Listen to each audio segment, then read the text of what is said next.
Her speeches cannot have been more different. Macron's was a direct rebuke of Trump's speech on everything from nationalism versus globalism to the issue of migrants to the hot topic of Iran.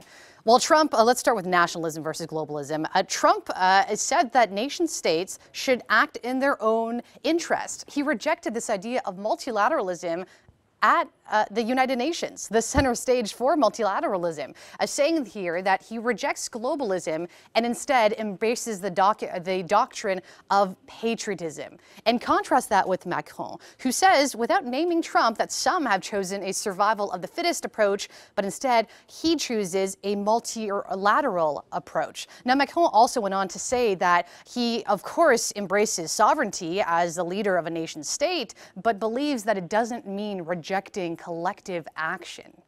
And on the issue of migrants, Trump had said that other countries should repair themselves, and in that way, migrants don't want to leave to go to other countries. And look at this. He says, make their countries great again, which, of course, is a play on his slogan, his campaign slogan, Make America Great Again. And contrast that with Macron. He talked about how he doesn't feel that closing your borders makes your country stronger. And he had a direct message to other European leaders, as well as others, he says, calling this statement a fallacious statement. He says it's not about full open borders, but about managing the flow. Now, Trump's speech to the UN this time around was a lot more tempered than last year.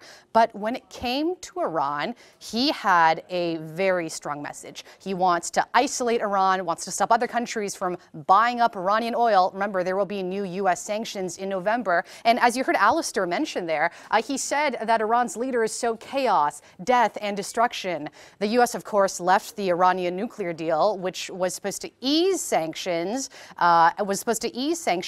as a way of stalling Iran's nuclear program. Macron, on the other hand, though, is calling more for a multilateral approach. Macron had, of course, pushed for Iran to stay in the deal, pushed for the U.S. to stay in the deal. So this was very black and white. And a lot of people talked about how chummy the two were. Remember this picture when Trump was very impressed with the Eiffel Tower dinner last year, and he talked about how the relationship with France is stronger than ever. Well, beyond the smiles now lie two very different policies. And by the way, you can see highlights from their speeches on Euronews.com.